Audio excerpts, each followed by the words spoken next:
Yeah, we're excited to get back to work after a open week, and excited to see our kids this afternoon and get the week started off right, preparing to go to Baton Rouge to play a very difficult opponent. I think their offense is the most explosive that I've seen in a long, long time. I wasn't coaching when they had their run with Joe Burrow and them, but this quarterback, if he's not in the Heisman discussion, there's a problem. But he's playing at an incredibly high level with dynamic receivers, and there's not a weakness on that offense, and it's impressive to watch.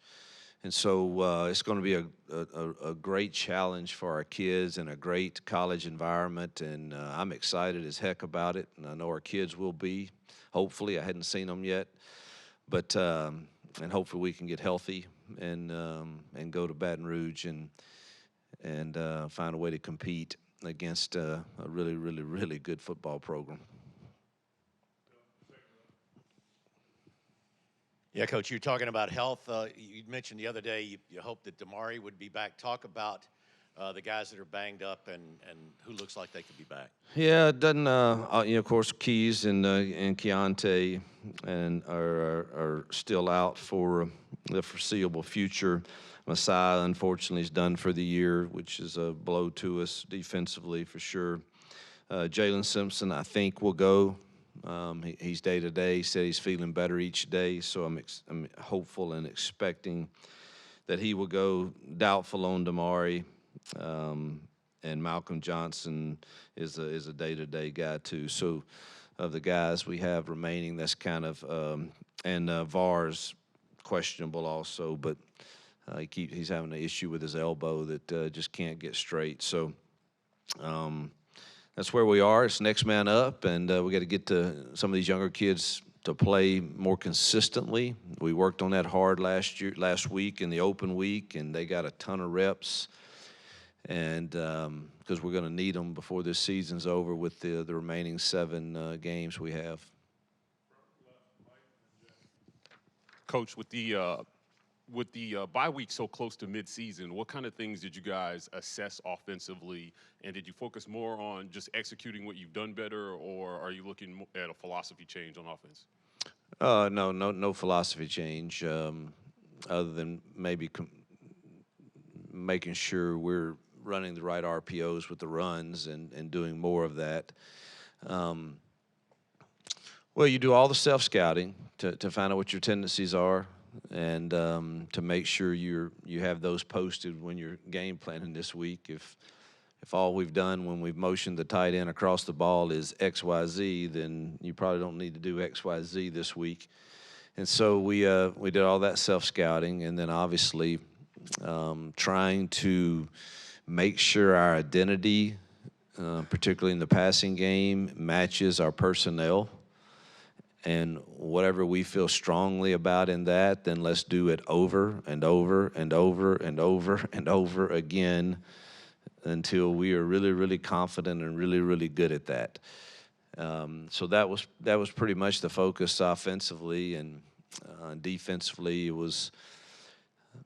So if you go to the Georgia game, we really hadn't talked since after the Georgia game, I guess. But if you go to that Georgia game, there literally are 10 plays that made a difference in that game, or we easily could have found ourselves on the other side of that outcome. And in those 10 plays, I think 6 of them are on us coaches. And 4 of them, our kids should have. Obviously, there's more than 10 that didn't go exactly right. But you can take 10 plays in critical situations where if we don't get a protection set right, that's our fault. And that's not easy for me to say, nor to take, nor to live with. But we've got to get that fixed. And but then there's things that our kids could have done differently too. Now forget, we had 2 balls in our hands inside the 5-yard line on 2 passes. If we can just make one of those plays, and so I'm not counting those as the 10. I'm talking about 10 fundamental things that we could have done differently offensively or defensively in a critical situation. And if we execute that properly, they make a direct impact on that game because they were all in the critical downs and critical moments. And that's encouraging that we played a team of that caliber close, and we want to build upon the good things because there were a lot of good things. But the margin of error for us winning and losing right now is so small against teams that probably have a better roster in some spots that we can't afford those. And we have to look at everybody, coaches, players. Why are we not getting that executed? And if we can't do it personnel-wise, then get it out of the plan. If we can do it, but we're not doing it right, then we got to coach it better. And so that's what the whole week was about, is how do I not go to bed after a game feeling that way?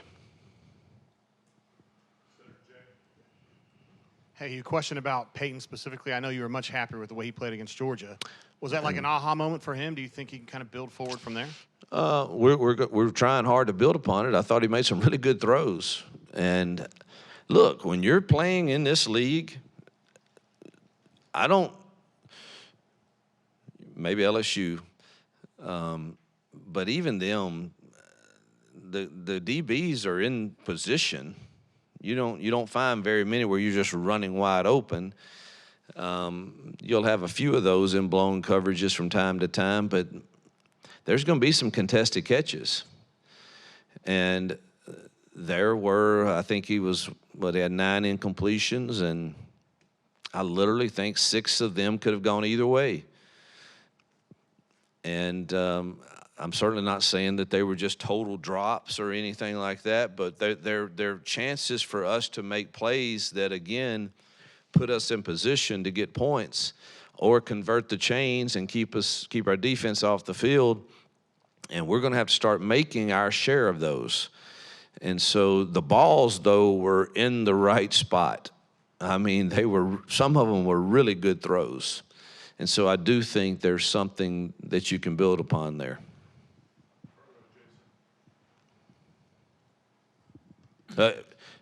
Never mind. I don't belabor the point. I'm trying to get over that. I'm trying to put it in the past, and you keep bringing it up.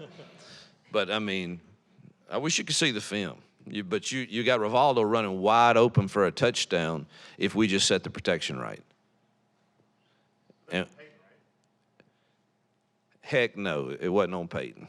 That one was not on Peyton. That one's on us. And that's what's hard to take. Peyton would have got it right if we had him in the right toolbox. We got to give him his tools. And that better get fixed.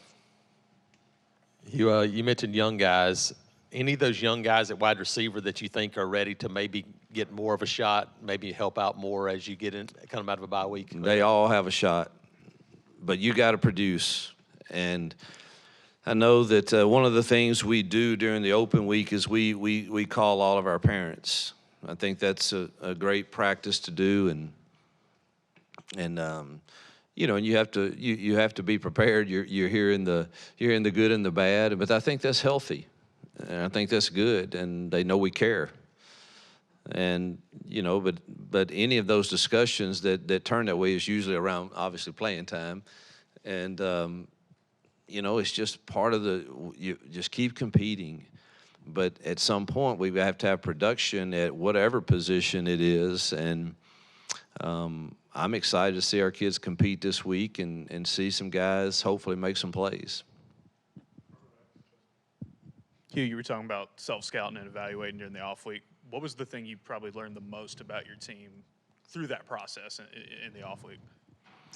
Well, I'm probably not going to go into that. There were some definite tendencies for sure in 5 weeks of playing that, certain motions or certain sets, where the ball is being run in those sets. Is it heavy to the tight end, away from the tight end? Those type things you're always looking at. And then defensively, are we too high of a tendency on, certain coverages on third down in particular where somebody can have a great plan for you.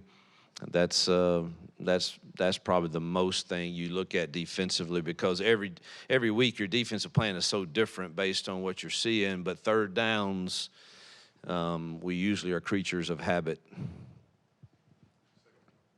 And our third down is short offensively, had to have attention put to it.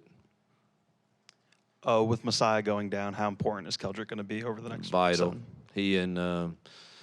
He and Walker are going to have to, just, share more snaps. And, I think when you, again, looking back, you see, our kids are playing so hard.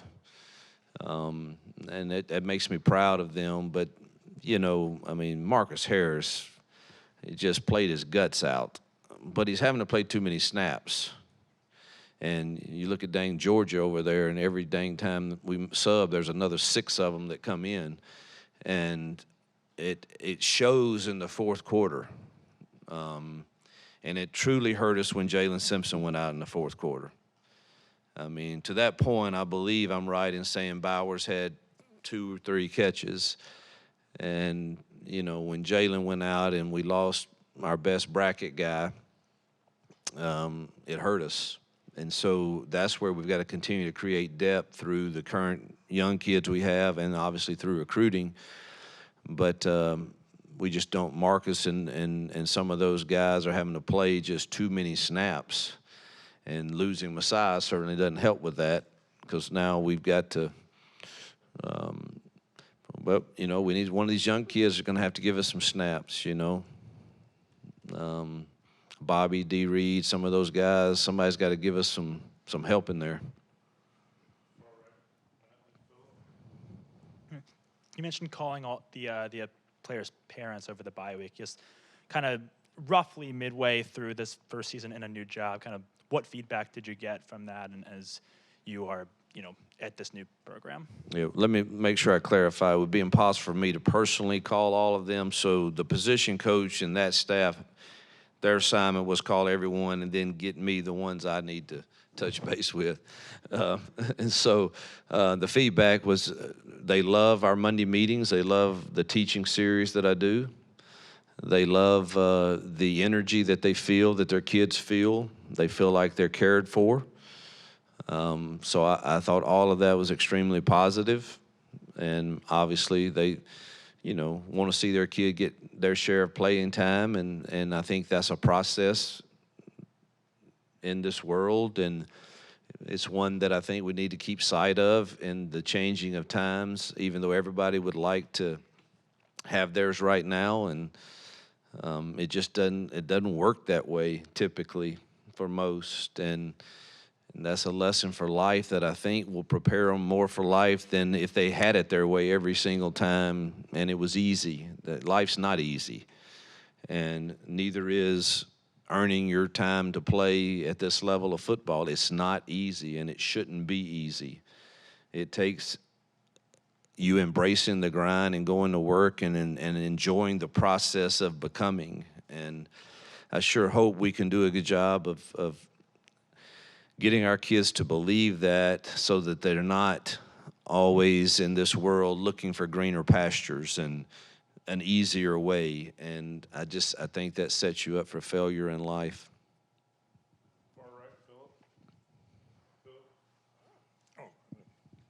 Speaking of Jalen Simpson, could you just talk about what he has meant to your defense? And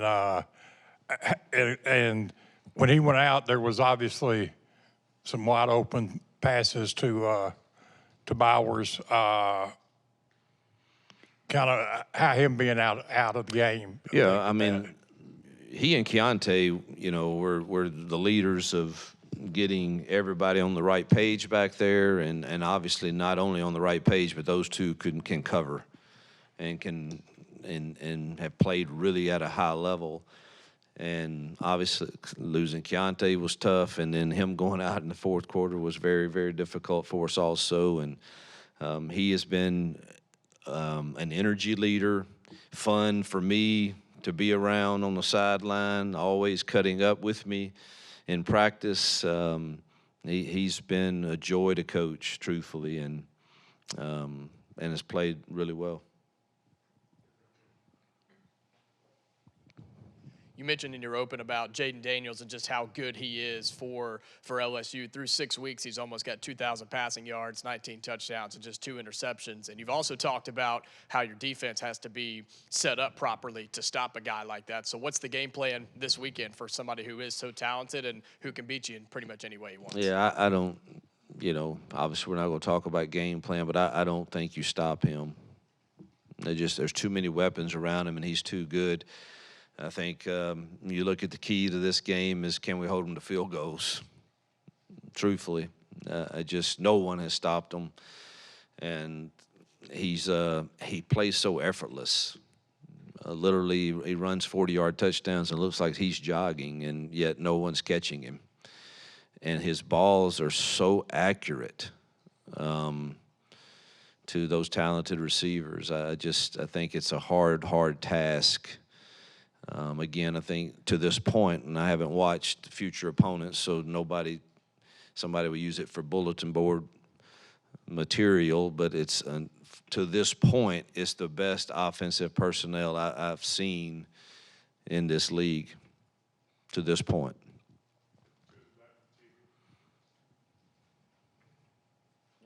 Sorry. Hey, Coach, with the idea of getting players to take what they do in practice, their efficiency and productivity, what's the key to building that confidence to get it on the field? Obviously, I know you've been working on that, but what's been your philosophy on making sure that transition, when you see it happen day in and day out in practice? Positive reinforcement is good. Also, their ability to handle the truth from a coach without it becoming, in their mind, something that's personal. Hear what I say, maybe not how I say it sometimes.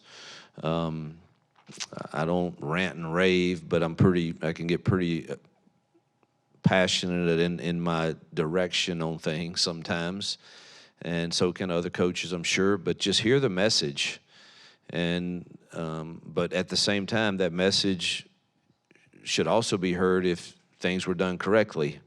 And that's a balancing act, and not the easiest thing for coaches, probably not the easiest things for parents. We're really good at don't, why, and not, man, way to go. You did great. You made me proud. And so I think that's a balancing act there, but nothing builds confidence as much as having success on a Saturday. Hey, Coach, with you headed to Baton Rouge this Saturday, I know you've coached there a handful of times when you're at Ole Miss. What makes Tiger Stadium unique, and what makes it such a difficult atmosphere to play in? Great place to play. SEC environment. Obviously, their fans are into it. Saturday night there. I love hearing calling Baton Rouge from Garth Brooks before the game. I think that's a neat experience, and I try to stay out there to hear that. And I like hearing the announcer say, 15 minutes, the sun will set in the western sky, and it will be Saturday night in Baton Rouge. And, man, we get to go represent Auburn in that environment. And it's a tough place to play, but so is Jordan Hare, and so are many others. And that's, again, why you come to this. And a quick story, Johnny Vaught, who I have great respect for, before he passed, said to me, he was laying in his bed, and I went to visit him, and he says, Coach, just so you know, you have never truly been the head coach at the University of Mississippi until you beat them Bayou Bengals in Baton Rouge and stood on the bleachers and let their fans know it. And so I know what it meant to a lot of coaches to go play there, and he might have said it a little differently than I just said it right then, but it was that this is a special place to play for many coaches that have experienced it there. Coach, following up on the environment in Death Valley, you're no stranger to playing there. Are you guys doing anything special in practice to prepare for the noise that the players are going to encounter and getting calls in such a raucous environment? Yeah, I heard this was a new thing, but it's actually not. We will have it as loud as we can get it on the practice field, and it'll be playing "Hold That Tiger," down, down, whatever the fight song is, and we will have a couple of different plans for cadence, just in case. I do remember having a fist fight with them down there when I was at Ole Miss, and it was a it was a Saturday night game, and obviously very loud, and we were backed up into the student section in a critical drive, and we had 3 false starts. It was so loud, and so we will have a couple of different plans if that's the case.